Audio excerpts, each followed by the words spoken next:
Donc on va faire un petit point sur le discours qu'il y a eu hier sur le déconfinement. Donc globalement, ils ont dit la même chose que Edouard avait dit dans son précédent discours, sauf qu'ils ont un petit peu développé les choses.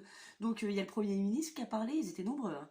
Il y a le ministre des Solidarités et de la Santé, le ministre de l'Intérieur, la ministre des Transports, le ministre de l'Économie et la ministre du Travail. Ça en fait du monde. Par contre, Manu, il est où? Toujours absent au rendez-vous, hein. Moi, je pense qu'il croit qu'il est au chômage partiel à cause du Covid. Du coup, il faudrait peut-être l'informer qu'il est toujours président de la République, parce qu'on ne le voit plus. En tout cas, on ne peut pas dire ils savent recevoir dans ces conférences de presse, hein. Il y avait marqué Covid-19 partout. Ah, ça donne envie, quoi. Tout de suite, tu dis, ah, c'est joli. En tout cas, Edouard était beaucoup plus apprêté, je trouve, que la dernière fois. La dernière fois, les cheveux étaient un peu en pagaille, là où il lui en reste, parce qu'il en manque un petit peu, hein. Et là, tout était bien plaqué, il était propre et tout. Bon, le mystère de la barbe reste toujours là, hein.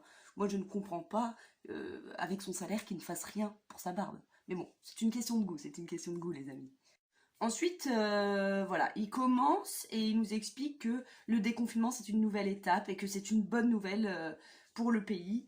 Et sauf qu'il le dit avec un air d'enterrement, quoi. C'est une nouvelle étape dans la lutte contre l'épidémie. C'est une bonne nouvelle. Du coup, je peux pas m'empêcher d'imaginer dans sa vie de tous les jours quand il a une bonne nouvelle. J'ai été nommé Premier ministre. Ah, chérie, tu es enceinte, chouette, youhou. Bref, passons, ça ce n'est que des sottises de ma part. Tout ça pour dire que dans tout ce que disent tous les ministres là, le mot à retenir, c'est progressif. Attends, je te le redis. Progressif.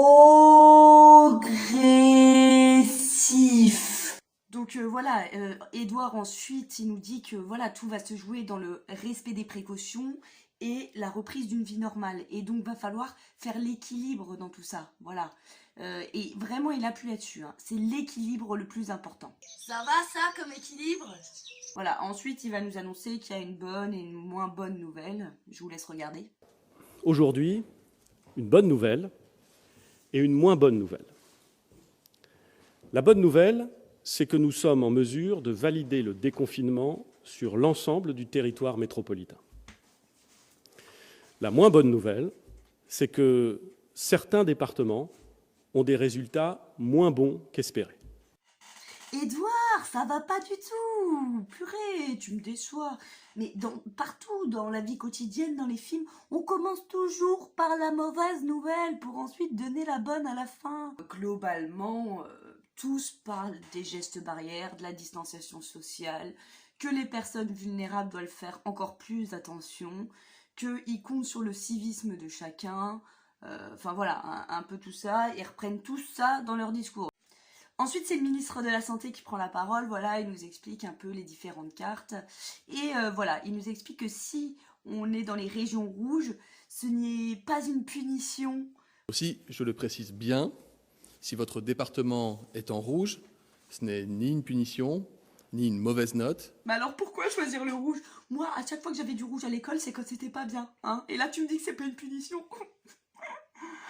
Et à peine le ministre de la Santé a repris le discours que Edouard se fait chier. Sanitaire de 10 500 lits. Donc voilà, ensuite il nous fait la météo rouge-verte là pendant un grand moment. Alors, mesdames et messieurs, donc comme vous pouvez le voir sur cette carte de France, elle est divisée en deux. Donc tous ces gens-là sont dans une très bonne position, alors que pour l'Île-de-France, les Hauts-de-France, la Bourgogne-Franche-Comté et le Grand Est, vous êtes dans la merde pour reprendre une vie normale. Voilà, je vous souhaite à tous une agréable soirée et n'oubliez pas, demain c'est la Saint-Covid. Au revoir. Bref, après nous avoir exposé un peu tout ça, toutes les cartes, il va nous dire une phrase. Écoutez. Et la vérité d'un jour peut ne pas être celle du lendemain. J'ai été émue, ce côté poète et philosophe, je ne le connaissais pas chez les hommes politiques et je dois dire que je suis touchée. Voilà, c'est beau, c'est beau. Plus tard, je le mettrai dans une citation sur ma photo de profil et je mettrai Olivier Véran, voilà. Ensuite, il va nous expliquer, le ministre des Solidarités et de la Santé, que les cas contacts, donc quand tu as été en contact avec quelqu'un qu'il y a le Covid, ou voilà, quand tu es testé positif, qu'est-ce qui se passe, etc. Et en fait, il y a une enquête qui est menée par l'assurance maladie ou l'agence régionale de la santé. Voilà. C'est quand même bizarre qu'ils mènent une enquête, hein. Moi, je pensais toujours qu'ils étaient débordés, ces gens. À chaque fois que j'appelle l'assurance maladie, j'ai au moins 3 jours d'attente. Donc il nous dit que voilà, toutes les conditions sont réunies pour qu'on puisse entamer le déconfinement à partir du 11 mai. Mais on dirait qu'il n'est pas sûr de lui, on dirait qu'il demande l'avis à Edouard, regardez. Lundi, les conditions seront donc réunies. Vous trouvez pas qu'il a l'air inquiet? Il demande son avis, non?